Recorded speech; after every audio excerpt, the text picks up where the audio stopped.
Нанның шарапаты. Ыбырайым пайғамбар Тұран даласында 30 жыл ғұмыр кешті.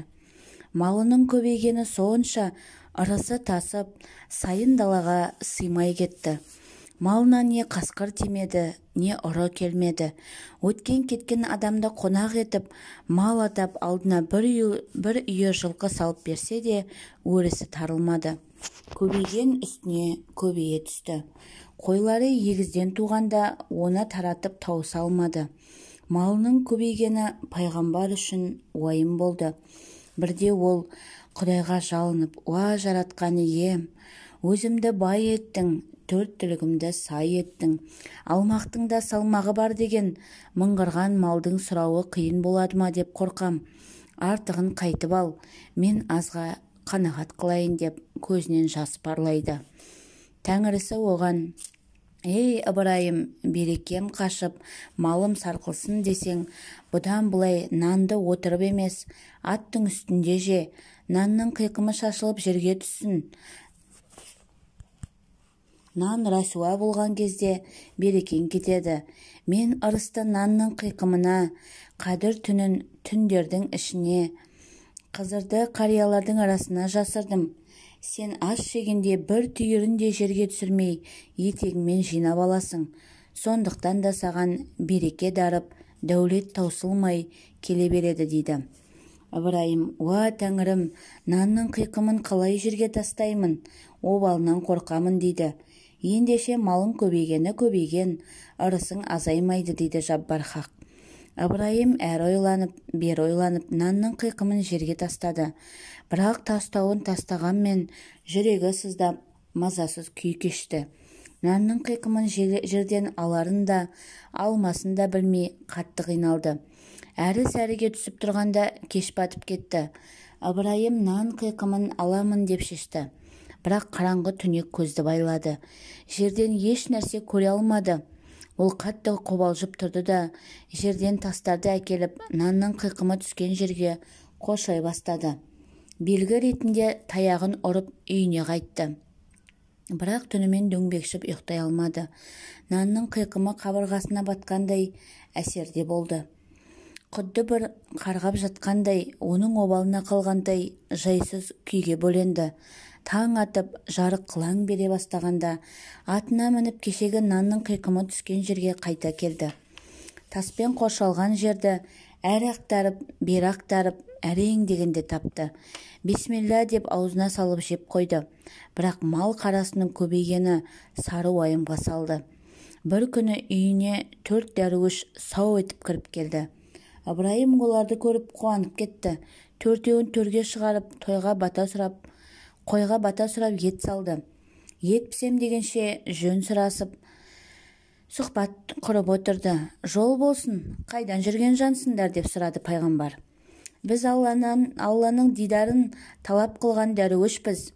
Дүние сөзін сөйлейміз, Аллаға зікір айтып, оның есімдерін ұлықтаймыз» дейді қонақтардың бірі. «Алланы мен де зікір етемін, бірақ сендер қайтып мақтап пәктейсіңдер» деп сұрады.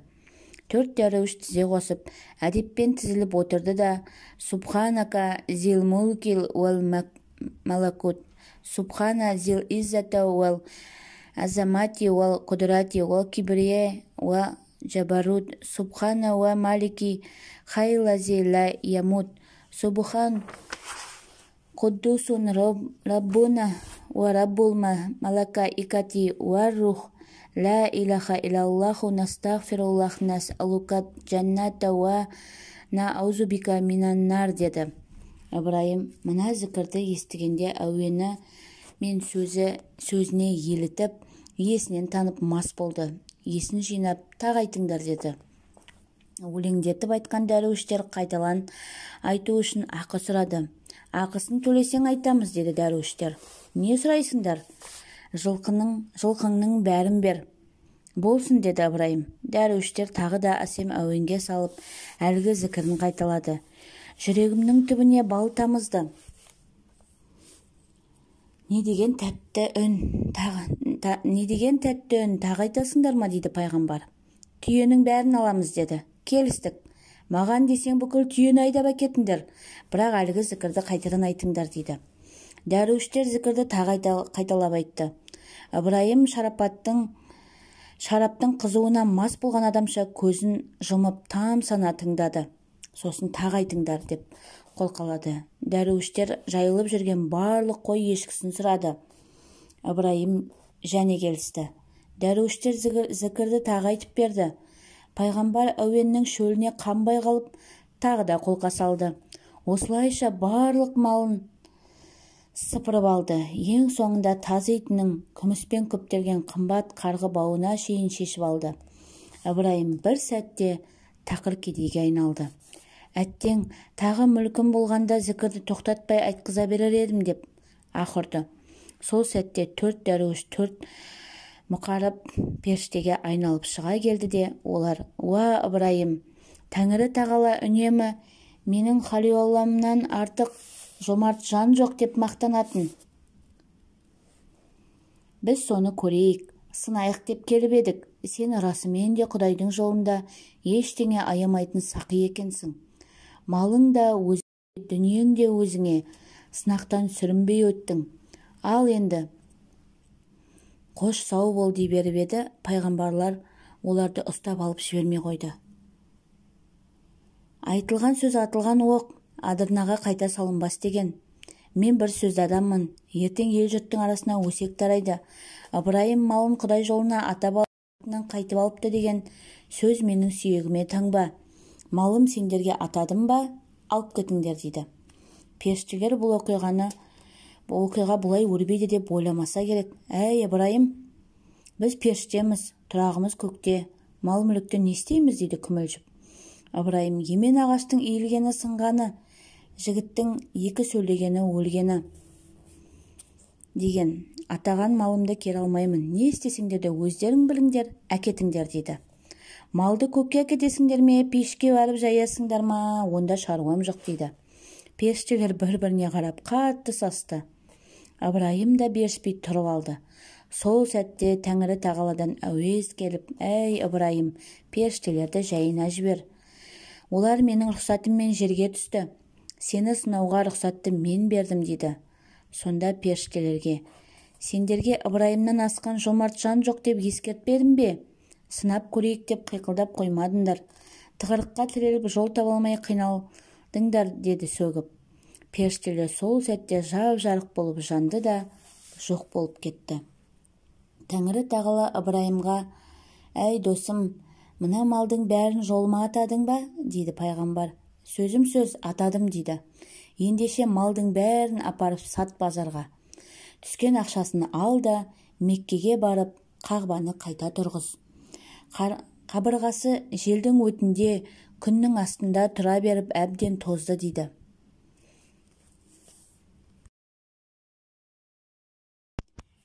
Ертесіне Ыбырайым барлық малын жібек жолы бойындағы базарға апарып алтын ділдаға сатты. Оларды ұстаға апарып ат тұяғындай алтын етіп құйдырып алды. Меккеге жолға шықты. Тұран жұрты оны қимай қоштасты. 30 күн қатарынан айрылсар көже беріп Ыбырайымды әбден тойдырды. Оған Меккеге жететіндей етіп азық түлік сыйлады. Астына қазан ат мінгізді, алдына мал салғызды. Сараға мұрнына ноқта тимеген 9 нар атады. Жол торыған қарақшыдан күзетсін деп 100 жігітпен сарбаз қосты. Түркі халқы әйел адамның мәртебесін көтеру үшін бибі деген сөзді қосатын. Сара мұнда келгесін бибі Сара атанып кетті. Ыбырайым бірнеше жыл дегенде Меккеге әрең жетті. 7 өзенді кесіп өтіп, 7 тауды асып өтіп, 70 шұртты басып өтіп, 70 шұрттан бір-бір шаңырақтан қосылып көшіне ілесіп отырды. 40 рет қарақшылар шабуылдап олармен соғысты. Өзін күзетуге шыққан түркі сарбаздарының көбі өліп, азы қалды. Кебран деген жерге келгенде жаратқаннан пәрмен түсіп, ат басын тіреді. «Әй Ыбырайым, осы жерге тұрақта, бұл сенің ұрпағыңның мекені болады» деді Тәңірісі. Ыбырайым сол жерге көшін тоқтатты. Көшіне ілескен жұрт та бір қауым елге айналды. Киіз үйлерін тігіп, Кебран жерін жайлы мекенге айналдырды. Тұран даласын ілесіп шыққан 100 атты түркі сарбазынан 10 адам ғана қалды. Олар ел ішінде қару ұстауға жарамды жігіттерді іріктеп, оларды майданға шыққанда аттың құлағында ойнауды үйретті. Ол заманда түркі сарбазынан артық садақ тарта алатын, ат құлағында ойнайтын халық жоқ еді. Ат үстінде соғысу өнері әбден машықтанған, олар жаңа қоныстың күзетін күшейте бастады. Бұл кезде Бибісара көпке дейін құрсақ көтермеген еді. Ол Ыбырайымдай пайғамбар ұрпақсыз қалама деп уайым жеді. Жатса тұрса соны ойлады. Бір күні оның Ажар деген қызға көзі түсті. Білектей бұрымды, ашық маңдайлы, қасы көзі қиылған хас сұлудың өзі еді. Ибасы мен әдебі бәрінен озып тұр. Келсе, Ыбырайымға тоқал етіп алып берейін деп ойлады. Ортаға адам салып сыр тартып көріп еді, Ажар да қарсы болмады. Артынша құда түсіп, Ыбырайымға алып берді. Көп ұзамай Ажар құрсақ көтерді. Тоқалдың жүкті екенін білгенде Бибісарада қызғаныш пайда болды.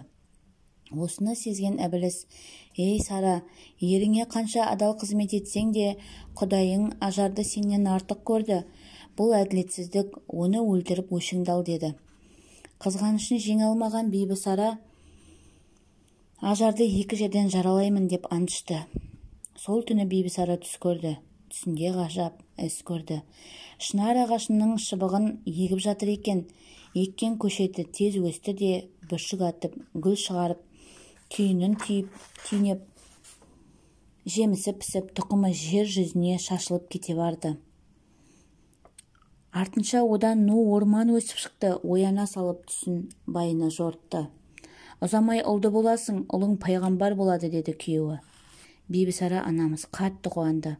Алайда Ажарды өлтіремін деген анты есіне түсіп, қызғаныштан Ажарды жаралаймын деген антым бар еді, енді не болады деп сұрады.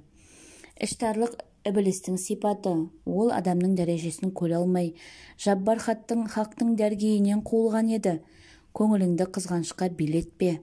Ақ та болса ант ішпе, айрандай жұғар үстіңе деген. Енді антты шартты түрде болса да орындау керек. Өйтпесең өз сөзің өзіңе басыңды жұтады дейді Ыбырайым. Сара сасып қалды да: «Сонда маған тоқалды пышақта дегің кеп тұр ма?» дейді қалшылдап. «Иә, амал жоқ» дейді де қынынан өткір кездікті суырып алып, Бибісараға кездікті беріп жатып: «Ажардың 2 құлағын түбінен жарала, қан шығарсаң жетеді» деді. Бибісара өткір кездіктің ұшымен Ажардың 2 құлағының сырғалығын жаралады. Қою қызыл қан бұрқ ете қалды. 2 құлағынан қан сорғалап, Ажардың көркі қашты. Сара қанды көріп шошып кетті де кездікті лақтырып жіберді. Сол кезде жаратқанның әмірімен Жибрейіл періште пейіштегі хор қыздары тағатын ең әдемі 2 сырғаны әкеліп, Бибісараның алақанына салды да: «Мынаны тоқалдың құлағына сырғалық қып тақ» дейді. Бибісара лағыл сырғаны Ажардың қос құлағына тақты. Жұмақтың лағыл тасын тағынғанда Ажар хор қызындай сұлу болып шыға келді. Әйелдерге сырға тағу сол кезден бастап сүндет болып қалған деседі. 9 ай 10 күннен соң Бибіжар босанып, дүниеге алтын асықтай ұл келді.